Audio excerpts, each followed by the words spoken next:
हमारे देश को biggest democracy of the world कहा जाता है। दुनिया का सबसे बड़ा लोकतंत्र। यहां पर लोग अपनी मनपसंद की सरकारें चुनते हैं और फिर फेडरल गवर्नमेंट है। फेडरल गवर्नमेंट हर स्टेट का जो बनता हक है वो उनको देती है, above the politics level, above the party level. लेकिन पिछले कुछ समय से जो हम देख रहे हैं कि लोकतंत्र का गला धीरे धीरे करके काटा जा रहा है। नॉन बीजेपी जितनी भी गवर्नमेंट हैं उनको चाहे तो सीधा डायरेक्ट सेंट्रल की तरफ से फंडिंग रोक के, चाहे गवर्नर्स के थ्रू किसी न किसी तरीके से उनको तंग किया जाता है। आम आदमी पार्टी को तो बहुत ही स्पेशल निशाने पर लिया हुआ है, क्योंकि आम आदमी पार्टी एक ऐसी पार्टी है जो बहुत तेजी से बढ़ रही है। नेशनल पार्टी बन गई है, सिर्फ महज 10 साल की उम्र है लगभग। तो ऐसे में बीजेपी का ये सोचना कि कांग्रेस को तो झेल लेंगे, कांग्रेस के साथ तो मिले भी हुए हैं ये, कांग्रेस को तो झेल लेंगे, लेकिन तीसरा कोई पैदा ना हो जाए, इस सिलसिले में उन्होंने दिल्ली में हमारे नेताओं पर ईडी के पर्चे बनाए, शराब घोटाले के पर्चे बनाए, हमारे बड़े बड़े नेताओं को जेल में किया। अरविंद केजरीवाल को जेल में दिया, एक सिटिंग सीएम को, हमारे डिप्टी सीएम को जेल में, हमारे राज्यसभा मेंबर संजय सिंह जेल में। जितने भी हमारे पर्दे के पीछे भी अगर काम करने वाले कोई कार्यकर्ता या कोई हमारे पॉलिसी मेकर थे, सबको जेल में दिया गया, डराया गया, धमकाया गया, बीजेपी ज्वाइन कर लो वरना मुश्किल हो जाएगी। तो जो ये डराने की, धमकाने की राजनीति है ये लगातार जारी है पूरे देश में। बंगाल में डीजीपी से लेकर सारे अफसर बदल दिए, क्योंकि इलेक्शन है। इलेक्शन लोगों से नहीं जीतते, ये इलेक्शन अपने ईडी, सीबीआई या इलेक्शन कमीशन या फिर जो अपने और डिपार्टमेंट हैं डराने वाले, ये उनके जरिए जीतते हैं। पिछले दिनों हमारे पंजाब से राज्यसभा सांसद अशोक मित्तल जी के यहां ईडी की रेड हुई। जो लवली यूनिवर्सिटी चलाते हैं वहां पे 40,000 के करीब स्टूडेंट जो है वो शिक्षा लेता है। 35 से ज्यादा कंट्रीज से वहां पे स्टूडेंट वो पढ़ने के लिए आते हैं। क्योंकि वो आम आदमी पार्टी के राज्यसभा के सांसद हैं, इसलिए अचानक से वो दागी हो गए। आज संजीव अरोड़ा जी के घर पे इस समय ईडी की रेड चल रही है। संजीव अरोड़ा जी हमारे बिजली मंत्री हैं, हमारे लोकल बॉडीज मिनिस्टर हैं। बुरी तरह से उन्होंने बीजेपी को हराया था बाई इलेक्शन में लुधियाना से, तो आज वो भी दागी हो गए। मतलब क्या है? मतलब है बीजेपी द्वारा 2027 के विधानसभा की चुनाव की तैयारी शुरू। ईडी भेजो, इनकम टैक्स भेजो, नोटिस भेजो, डराओ, क्योंकि इनको तो 117 बंदे नहीं मिल रहे इलेक्शन में। इलेक्शन लड़ने के लिए 117 बंदे नहीं मिल रहे बीजेपी को, तो वो कह रही है ईडी भेज के डराओ, जा तो तुम लड़ो ना, जा हमारे वॉशिंग मशीन में से निकलो। तो बहुत ही खतरनाक रुझान है, लोकतंत्र की हत्या हो रही है। इसकी कड़े शब्दों में निंदा भी करते हैं और सिर्फ और सिर्फ नॉन बीजेपी सरकारों को तंग किया जा रहा है। सिर्फ और सिर्फ विपक्ष के नेताओं पर ये ईडी का जो डंडा चलता है और निकलता कुछ भी नहीं है उसमें। अरविंद केजरीवाल और मनीष सिसोदिया जी को बाइज्जत बरी कर दिया गया। बरी भी नहीं कहूंगा मैं, मुकदमा ही नहीं शुरू हो सकता उन दस्तावेजों को के आधार पर। तो इसका मतलब इतना झूठा केस था कि मुकदमा ही नहीं हो सकता। लेकिन कहते हैं एक बार अंदर कर दो, बाद में इलेक्शन होने दो, फिर देखते हैं बाद में क्या होता है। हां, अगर कोई इनके आगे झुक गया, इनकी ईन मान ली, तो फिर वो वॉशिंग मशीन में से निकल के बिल्कुल दूध का धुला हो जाता है, उसके सारे दाग जो है वो मिट जाते हैं। क्या ये डेमोक्रेसी है? क्या ये लोकतंत्र है? ये डेमोक्रेसी नहीं है, ये डिक्टेटरशिप है। इन्होंने अभी बिहार का मुख्यमंत्री बनाया सम्राट चौधरी। कौन है वो? उस पर 7 कत्लों के केस का पर्चा है, जेल में रह के आया है, अपनी उम्र गलत बताई है, 3 बार उसने अपनी डेट ऑफ बर्थ चेंज की हुई है, कभी वो माइनर बन जाता है, कभी वो बालक बन जाता है। और ये जंगल राज की बात करते रहते हैं। तो अब कौन सा राज आ गया बिहार में? अब ये जंगल अच्छा है, जैसे वो ऐड आती है ना, दाग अच्छे हैं। तो जो बीजेपी द्वारा लगाए गए दाग हैं वो अच्छे हैं। जितना मर्जी ये हमें तंग कर ले, जितना मर्जी ये ईडी, सीबीआई, जो भी इनके पास एजेंसियां हैं भेज ले, लेकिन हम डरने वाले नहीं हैं। हम वो पत्ते नहीं हैं, खास तौर पे मैं कहना चाहता हूं, हम वो पत्ते नहीं हैं जो शाख से टूटकर गिर जाएंगे। आंधियों को कह दो अपनी औकात में रहें। हम डरने वाले नहीं हैं, हम वो मिट्टी से बने हुए नहीं हैं, हम किसी और मिट्टी से बने हुए हैं। अब पंजाब में इनको 1 या 2 सीट आती हैं विधानसभा में। अब पंजाब में उसको बढ़ाने के लिए ईडी का सहारा लिया जा रहा है। पंजाब में इनके पास कोई केडर नहीं है, कोई नेता नहीं है, इसलिए कांग्रेस से, अकाली दल से, जहां से मिलता ले लो। कांग्रेस का प्रधान ले लिया, कांग्रेस का एक्स सीएम ले लिया, कांग्रेस का एक्स खजाना मंत्री ले लिया, कांग्रेस का एमएलए ले लिया, कांग्रेस का एक्स एमपी ले लिया, मिनिस्टर ले लिए कांग्रेस के। बीजेपी ने एक कांग्रेस विंग बना रखा है पंजाब में, बीजेपी का कांग्रेस विंग, क्योंकि उनके केस होंगे, उन केसों को फिर दबाना भी है, तो वो उनको डरा के, उनको फाइलें दिखा के डराते हैं। ये लोकतंत्र है।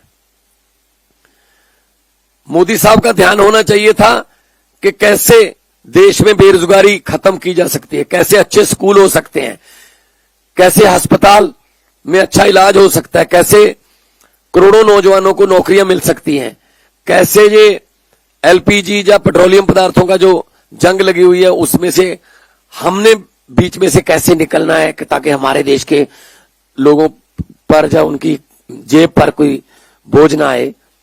ये इस बात पे ध्यान होना चाहिए था। इनका ध्यान है इसको सिक्योरिटी कम कर दो, इसकी सिक्योरिटी ऐड कर दो, इसके यहां ईडी भेज दो, इसके यहां सीडी भेज दो, इसके यहां पता नहीं क्या ईडीओ सीडीओ से ये मतलब राजनीति कर रहे हैं। सरकारें ऐसे चलती हैं क्या? सरकार तो फिर ट्रंप चला रहा है। जब सरकार चलाने की बात आती है तो आप वाशिंगटन से, व्हाइट हाउस से ऑर्डर आते हैं कि आपको 1 महीने की इजाजत दी जाती है, आप यहां से तेल ले लो, आप यहां से एलपीजी ले लो, आपको 3 जहाज अलाउ किए जाते हैं, ये ले लो, लेकिन इसके बाद नहीं।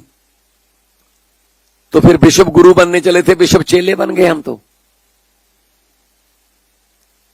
क्या ऐसे देश चलता है? और कुछ भी बोल देते हैं, कुछ भी बोल देते हैं। सतेंद्र जैन हमारे नेता, मतलब लगभग 90% हमारी पार्टी के नेताओं को जेल दिखा दी इन्होंने, जबकि किया कुछ भी नहीं है। तो इनका ये ईडी का हथियार, ये सीडी का हथियार, ये सीबीआई का हथियार, ये इलेक्शन कमीशन का, आप देखिए बंगाल में क्या हो रहा है। बंगाल में हड़कंप मचा हुआ है और इलेक्शन कमीशन धमकी दे रहा है एक पार्टी को, पॉलिटिकल पार्टी को, अब तेरी नहीं चलेगी। किसका मतलब किसकी चलेगी? अब बीजेपी की चलेगी। किसी भी हालत में जीतना है, किसी भी हालत में बंगाल को हथियाना है, केरला को हथियाना है, तमिलनाडु को हथियाना है, फिर भले ही उसके लिए हमें डिलिमिटेशन करनी पड़े, ये वो लालच देने पड़े, कोई भी लालच देना पड़े, लेकिन जीतना है। तो लोकतंत्र जो है वो खतरे में है देश में। उसके लिए सबको आगे आना होगा। शहीदों ने अपना खून देकर ये देश हमें लेकर दिया था।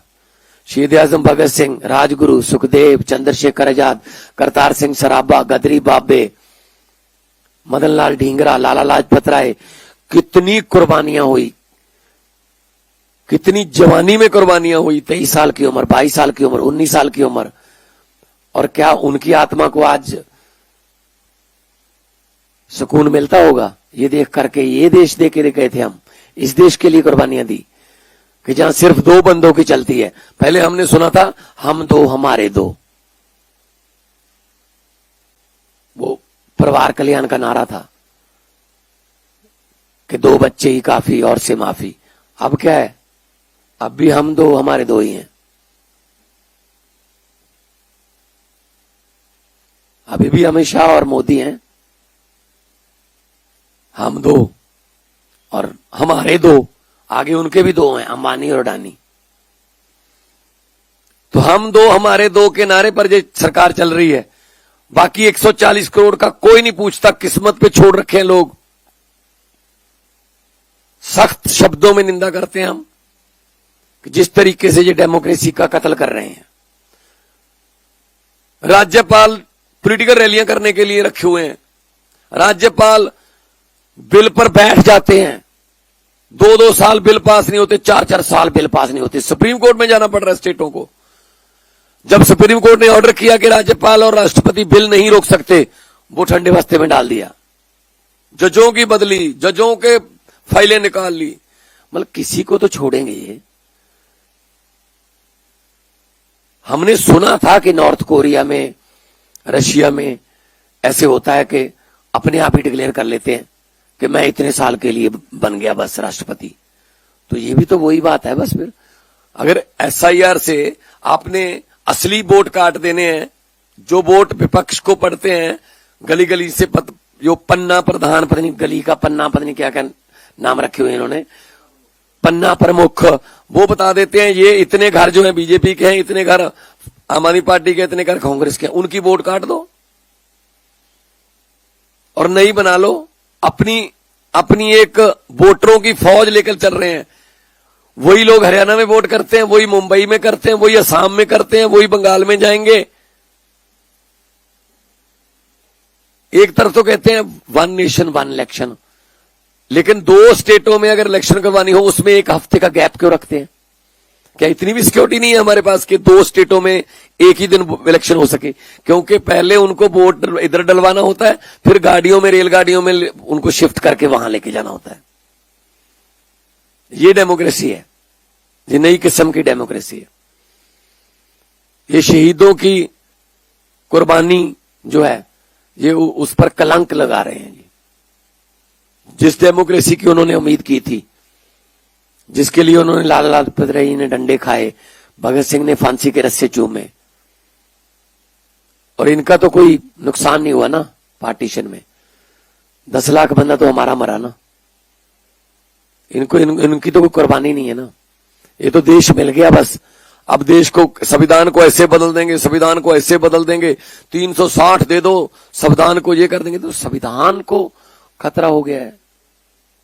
और ऐसे ऐसे बिल आते हैं, पता नहीं कहां 24 घंटे यही सोचते रहते हैं इससे नुकसान कैसे हो इस देश का, बस डेमोक्रेसी का।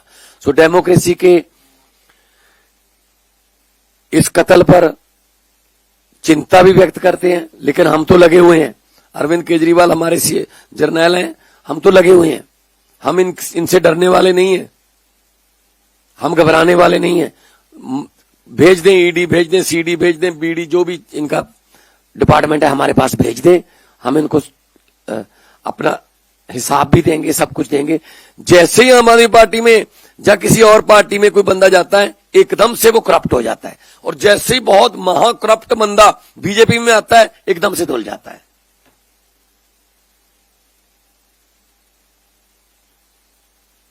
तो ये वॉशिंग मशीन जो बना रखी है बीजेपी ने, ज्यादा देर नहीं चलेगी। अगर वॉशिंग मशीन में ज्यादा देर दागी कपड़े डालते रहोगे तो एक दिन उसका भी फिल्टर बंद हो जाता है। ख्याल रखना चाहिए। सिकंदर दुनिया जीतने लगा था 17.5 साल की उम्र में, जीतता गया, आगे बढ़ता गया, जीतता गया, आगे बढ़ता गया, पीछे वापस जाना भूल गया था वो। जब तक वो वापस आने के बारे में सोचने लगा तो जो जख्मी राजे थे वो तैयार हो गए थे कि आजा, वापस कैसे जाएगा, आजा। तो कोई ना कोई दिन इनका भी आएगा। 100 सुनार की एक लोहार की, 100 दिन चोर दा एक दिन साध दा। सो अज जिहड़ा ये साडे ईडी दे छापे मार के जां सानू डराउण दी कोशिश कर रहा है, ये बहुत कायराना कार्रवाई है। सख्त शब्दां 'च निंदा करते हैं। असीं उन्हां नूं सारा इस तो पहला भी साडे गज्जण माजरे ते पुराने केस कढ लए साडे MLA ते। इन्हां दे अपने जिहड़े ने उन्हां दे घोटाले जिहड़े ने ਉਹ ਮਤਲਬ ਮਾਫ ਨੇ, ਉਹ ਮਾਫ ਹੈ, ਉਹ ਆਮ ਮਾਫੀ 'ਚ ਆ ਜਾਂਦੇ ਨੇ। ਸੋ ਸਖਤ ਸ਼ਬਦਾਂ 'ਚ ਵਿਰੋਧ ਕਰਦੇ ਆ ਤੇ ਅਸੀਂ ਲੜਾਂਗੇ। ਅਸੀਂ ਸਚਾਈ ਤੇ ਖੜੇ ਆ। ਸੱਚ ਨੂੰ ਆਂਚ, ਸਾਂਚ ਕੋ ਆਂਚ ਹੋਤੀ ਹੈ।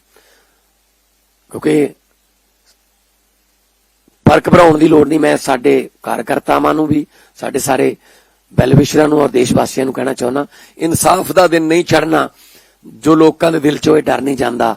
मैं लोगों नूं ये कहना चाहना कि रात लम्मी होने का मतलब सूरज मर नहीं जाता। सूरज चढ़ूगा इंसाफ का, एक ना एक दिन चढ़ूगा। 700-800 साल राज करके गए मुगल साडे ते फिर भी खत्म हो गए। हालांकि कोई विरोधी पार्टी नहीं सी उस वेले, क्योंकि नक सुन मारदा ना लत्त मारदा। रब जदों मारदा मत मारदा। इन्हां दी मत वजी हुई है हुण। जिस किस्म का हंकार, जिस किस्म का प्राउड लैके तुर रहे ने, पूरी दुनिया च लानतां पै रहीआं ने इस वक्त। सिर्फ चंद मीडिया वाले ने जिहड़े कहंदे ने कमाल का मास्टर स्ट्रोक, नरेगा हटा दो तां भी मास्टर स्ट्रोक, नरेगा ला दो तां भी master stroke, operation संदूर master stroke, Trump ने ऑपरेशन संदूर बंद कराता मास्टर स्ट्रोक, ईरान नाल कोई लड़ाई नहीं सी मास्टर स्ट्रोक। हुण आपां उत्थों लिया करांगे तेल फलाने तो तां मास्टर स्ट्रोक। उन्हां दे इन्ने मास्टर स्ट्रोक ने कि तां उन्हां तां लिख के आउंदा जी कि आ पढ़ना है बई अज शाम नूं, वो पढ़ दिंदे ने। कोई गल नहीं। हंगरी च होया तुसीं देखिओ, हुण हंगरी दे उत्थे भी ऐं करदे सी। उन्हें जुडिशली भी खरीद रखी सी, उन्हें मीडिया भी खरीद रखिया सी, उन्हें सब कुछ सारे सोर्सेज रिसोर्सेज सारे खरीद रखे सी। हंगरी दी जिहड़ा डिक्टेटर सीगा, वोटां पवाइयां, बहुत बुरी तरह हार गया। जदों लोग एक पासे हो जाना, नेरी आवे, फिर नेरी अगे कुछ नहीं हटदा हुंदा। सो मैं इन्हां नूं कहना चाहुंदा 2027 दी जे तैयारी करनी है तां लोकां 'च जाके करो, ना कि ईडियां सीडियां नाल।